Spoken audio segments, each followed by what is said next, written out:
At 43, my mother called my home a shack in front of the whole family. A county inspector knocked on my sister's mansion soon after. But what I discovered 3 days later changed everything. My name is Diane Kessler, and for most of my life, I believed that being quiet meant being weak. I believed that if I just kept my head down, worked hard, and never asked for more than I was given, love would eventually find its way back to me.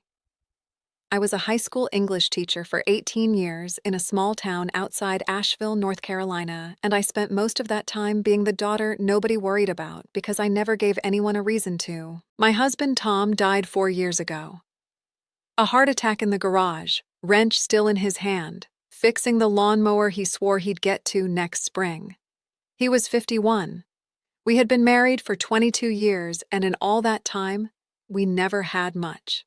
We had a modest 3-bedroom house on Larkspur Lane, paid off slowly, dollar by dollar, on a teacher's salary and Tom's income from the hardware store he managed. It wasn't glamorous. The kitchen still had the linoleum from 1994. The porch sagged a little on the left side. But it was ours, and it was full of the kind of love that doesn't need granite countertops to prove itself. When Tom died, something in me went quiet in a different way. Not weak quiet, still quiet.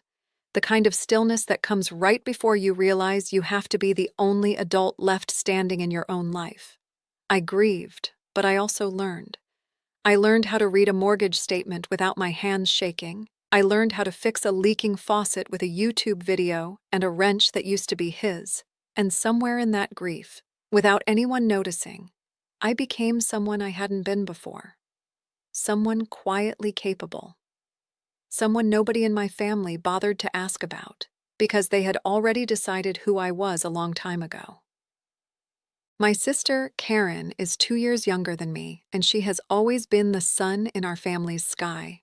She married Rick Halloway, a man who made his money in commercial real estate, and together they built what our mother liked to call a real house. 6 bedrooms, a wine cellar, a circular driveway with a fountain that our father proudly told strangers cost more than most people's cars. Every holiday at my parents' house became, in some quiet, unspoken way, a celebration of Karen's success and a gentle, needling reminder of my own modesty. "Well, Diane's happy with what she has," my mother would say, in the tone people use when they mean the opposite of a compliment. "I want to be honest with you. It hurt. It hurt in the specific way that only family can hurt you, because family knows exactly where the soft places are. But I told myself that love wasn't a competition, that dignity didn't require an audience, and that as long as my house was warm and my roof didn't leak, I had enough. I believed that for a long time. I believed it right up until the night of my father's 70th birthday dinner, when my mother, 3 glasses of Chardonnay into the evening, looked around the table at my sister's beautiful home and then looked at me and said, loud enough for my nephews to hear, "It's just funny, isn't it? One daughter builds a palace and the other lives in a shack and calls it charming." Everyone laughed, even Karen laughed, though she at least had the decency to look at her wine glass instead of my face. I laughed too, because that's what you do. You laugh so the wound doesn't show. But something in me, something I had been holding very still since Tom died, shifted that night. Not into anger, into attention. I started paying attention in a way I hadn't allowed myself to before. 3 days after that dinner, my phone rang at 7:42 in the morning. It was Karen, and her voice had a pitch I hadn't heard from her since we were teenagers and she'd wrecked Dad's car. "Diane," she said, "the county is here.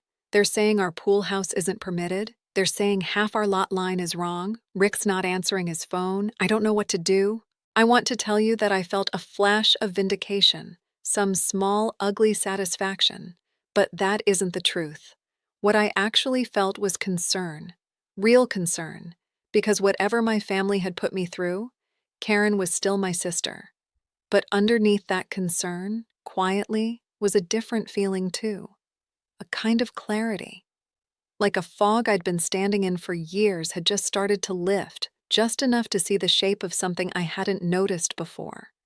I told Karen I would come by after my shift at the tutoring center I'd started running since retiring from teaching.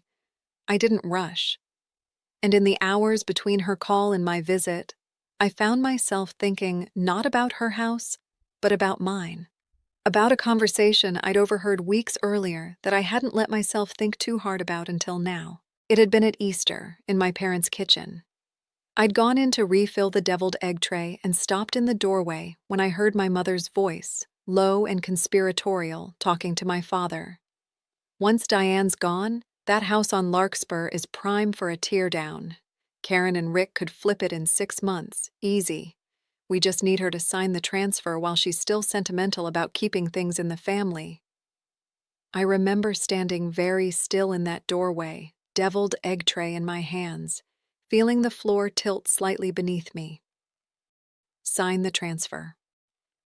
While she's still sentimental. My own parents were not talking about my death. They were talking about my house, a house that, unbeknownst to any of them, had a history they didn't fully understand. I didn't say anything that day. I put the tray down, smiled, and returned to the party as if I hadn't heard a single word. But that sentence lodged itself in me like a splinter too deep to pull out with fingers alone, and it stayed there, quietly, waiting. What none of them knew, what I had never once mentioned because no one had ever asked, was that the house on Larkspur Lane was not simply the little house Diane settled for.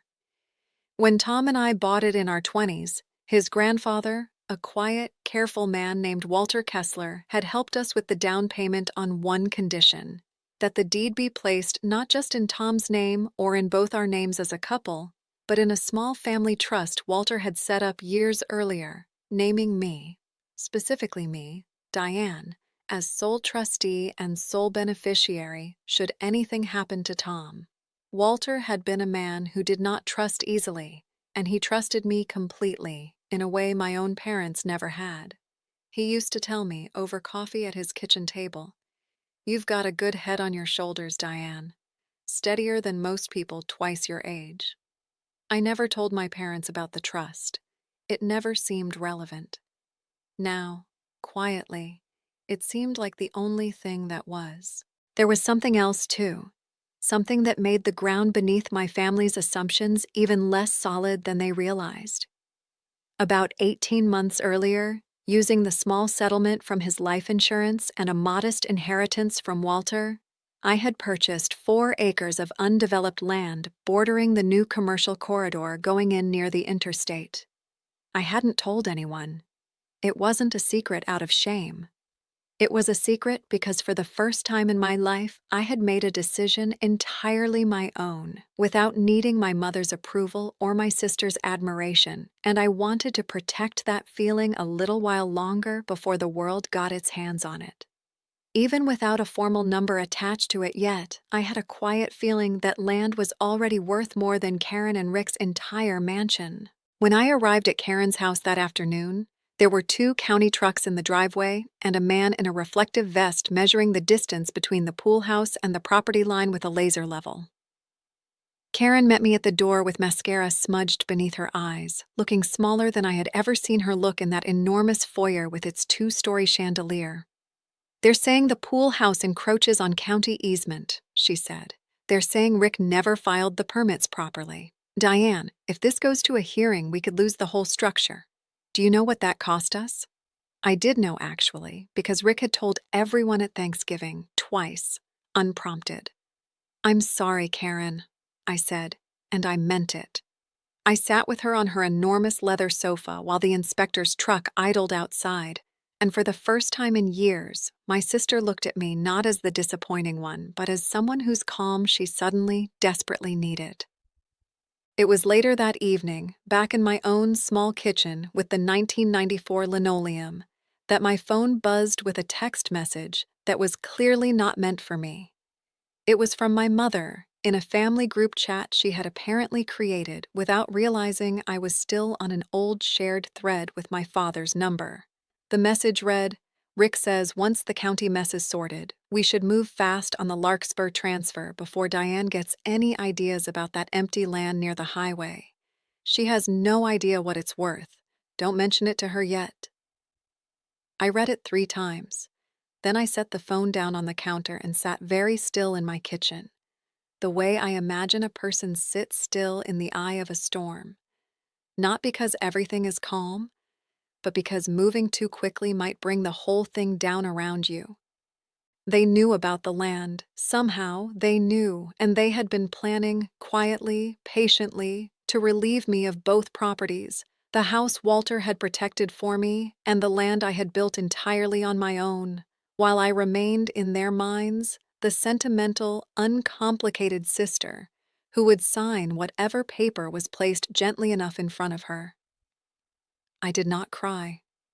I did not call Karen screaming. I did something Walter had taught me to do a long time ago. Back when I was 26 and terrified of grown-up decisions, I made a list and I made a phone call. The list had 3 names on it.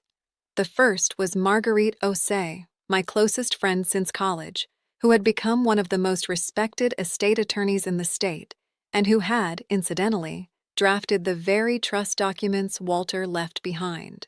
The second was my old business partner, Frank Delgado, with whom I had briefly run a small tutoring franchise before Tom's death, and who still handled the books for 3 small commercial properties, including, I would later confirm, the land my 4 acres bordered.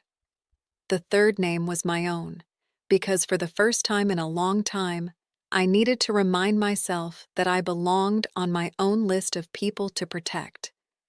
I called Marguerite that night. She listened without interrupting, the way good lawyers and good friends both know how to do, and when I finished, she was quiet for a moment before she said, "Diane, they can't transfer a trust asset without your signature and the trustee's consent, and you are the trustee. There is no transfer happening unless you make it happen. But I want you to think carefully about what you want to do with what you know, because you now hold more information than they realize. And information like this, used wisely, doesn't need to be loud to be powerful."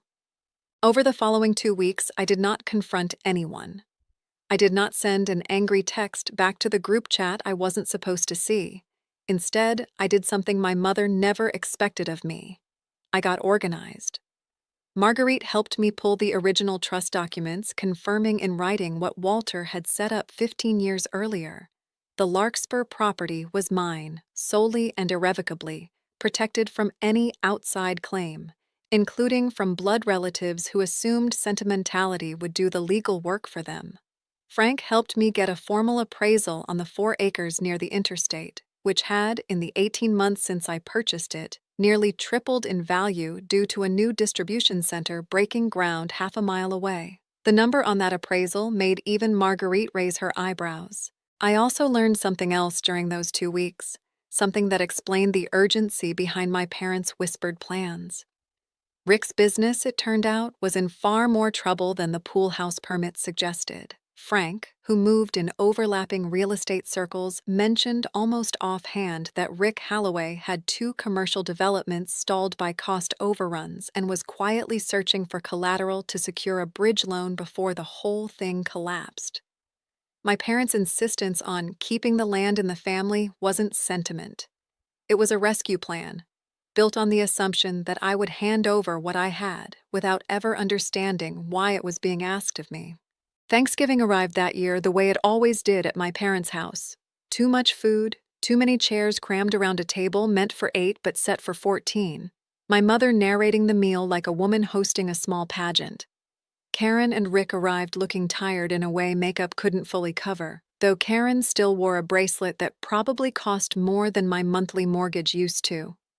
My father sat at the head of the table, carving the turkey with the theatrical seriousness he reserved for holidays, and my mother, halfway through her second glass of wine before the stuffing was even served, turned to me with the same soft, condescending smile she'd worn my whole life.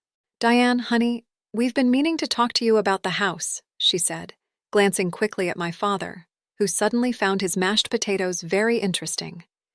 "Now that it's just you there, rattling around in all that space, well, it's a lot for one woman to manage alone. Your father and I think it might be time to simplify things. Karen and Rick have some wonderful ideas for the property, and honestly, it would ease everyone's mind." I felt every eye at that table turn toward me the way they always had, waiting for the agreeable nod, the small laugh, the quiet acquiescence that had defined so much of my life. I set my fork down gently beside my plate. "What kind of ideas?" I asked, my voice even, curious, the voice I used to use with a classroom full of teenagers who thought they'd outsmarted me. My mother waved a hand. "Details, Diane. Nothing you need to worry your head over. We just need you to sign a few papers, transfer the deed into a joint arrangement, that sort of thing. It's really for the best." "For whose best?" I asked. The table went quiet in that particular way a room goes quiet when everyone senses a shift in weather before the first raindrop falls. "For the family's best," my father said, a little too quickly. "I see," I said. "Is that before or after Rick uses it as collateral for the bridge loan on the Meadowbrook development?" Rick's fork stopped halfway to his mouth. Karen's face went the color of the tablecloth. My mother opened her mouth, then closed it, then opened it again, the way people do when they're trying to construct a lie in real time and realize there isn't one convincing enough left to reach for. "I don't know what you think you heard," my mother said, "but—" "I didn't hear anything, Mom," I said quietly. "I read it, in the family group chat you accidentally added me to." I let that sit in the air for a moment, the way Walter used to let silence do the heavy lifting in negotiations. "I know about the plan to get me to sign over Larkspur. I also know that Rick's developments are in trouble, and that the land you're so eager to fold into a joint arrangement isn't actually mine to give away casually because it was never mine alone to begin with. It's held in an irrevocable trust that Tom's grandfather set up 15 years ago. I am the sole trustee. No signature I give, under any pressure, changes that." My father's face had gone pale. My mother's hand tightened around the stem of her wineglass hard enough that I genuinely worried it might shatter.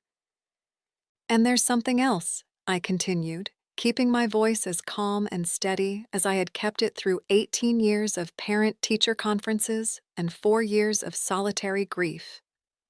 "About 18 months ago, I bought 4 acres of land near the new interstate corridor. On my own, with my own money. It's just been appraised. Would anyone like to guess what it's worth now that the distribution center broke ground?" Nobody guessed. Nobody spoke at all. Karen was staring at me with an expression I had genuinely never seen on her face before. Not envy, not superiority, but something that looked almost like recognition, as if she were seeing her older sister clearly for the first time in 20 years. "That land is worth more than this house you built to prove something to people who were never actually keeping score the way you thought they were, Karen," I said, and my voice softened when I said her name, because despite everything, I did not want to destroy my sister. I only wanted, finally, to stop being invisible to her. "I'm not telling you this to humiliate anyone. I'm telling you because I'm done being talked about like I'm a problem to be managed. I have spent my whole life being the sentimental one, the one who'd be grateful for whatever was left over, and I let that happen because I thought love meant not making waves. But love isn't supposed to require me to disappear." My mother, recovering some of her composure, tried one more angle, the way she always had when cornered, turning to guilt like it was a trusted old coat. "We only ever wanted to help you, Diane. You've been alone since Tom died. We worry." "You didn't worry when you called my home a shack in front of my nephews," I said, still gently, still without raising my voice. "You worried when you found out the shack sits on land you can't touch and holds more value than the house you've spent years using to measure my worth against Karen's. There's a difference, Mom, and I think, somewhere in there, you know it." Karen set down her napkin and looked at Rick, who suddenly seemed very interested in the tablecloth pattern. "Is it true?" she asked him quietly. "About the loan? About using Diane's land?" Rick didn't answer, which was, in its own way, an answer. I want to tell you the dinner ended in some cinematic explosion, plates thrown, voices raised, the kind of scene you might expect. It didn't. It ended the way real reckonings often do, quietly, with people picking at cold food they no longer had an appetite for, with my father clearing his throat twice and saying nothing at all, with my mother excusing herself to the kitchen for several minutes longer than reheating roles should require. In the weeks that followed, the truth kept surfacing the way truth tends to once you stop protecting the people hiding it. Rick's development troubles became public knowledge in town faster than any of us expected, and the county's citation over the unpermitted pool house turned out to be the least of his problems. An audit into his permitting practices on 2 other properties eventually cost him his contractor's license for 18 months. Karen, to her credit, did not disappear into denial. She called me 3 weeks after Thanksgiving, her voice smaller than I'd heard it in years, and asked if we could have coffee, just the 2 of us, without our parents narrating the terms of our relationship for us. We met at a small diner outside town, not the kind of place with valet parking, and Karen cried into her coffee and apologized for 20 years of comparisons she said she never fully realized she'd been complicit in. I didn't forgive everything in that one conversation because forgiveness like that would have been another kind of performance, another way of making myself smaller to keep the peace. But I told her the truth, that I loved her, that I always had, and that I was finally ready to have a relationship with her that didn't require me to shrink first. My parents took longer. My mother, in particular, struggled with the idea that the daughter she'd spent 2 decades quietly pitying had been, all along, more financially secure and more clear-eyed than she'd ever given me credit for. It took months of careful, honest conversations, some difficult, some tender, before she could say, without an edge of resentment in her voice, that she was proud of me. When she finally did say it, sitting at my kitchen table on the 1994 linoleum she used to wrinkle her nose at, I realized I no longer needed to hear it the way I once had. I had already given myself permission to be enough. I set up a proper trust of my own that year, with Marguerite's help, one that protects both the Larkspur house and the land near the interstate for my future, and for my niece and nephew, Karen's kids, should they ever need it. Not because I owed anyone rescue, but because I wanted the next generation of our family to inherit something better than the quiet cruelty of comparison. I made sure the terms were airtight, the language unambiguous, so that no future whispered conversation in a kitchen doorway could ever again decide someone's fate without their knowledge. I still live in that little house on Larkspur Lane. I never did build a bigger one, though I could now, several times over. I fixed the sagging porch last spring, replaced the linoleum with something Tom would have teased me for taking too long to choose, and planted hydrangeas along the walkway because Walter once told me hydrangeas were the flower of people who'd learned patience the hard way. Some evenings, I sit on that porch with a cup of tea and think about the years I spent believing that quiet meant small, that patience meant permission, that love from my family required my constant, cheerful shrinking. I don't believe that anymore. Karen and I have dinner most Sundays now, just the 2 of us, sometimes with her kids, and it's the kind of relationship neither of us knew we were capable of having until the house of assumptions we'd both been living in finally, necessarily, came down.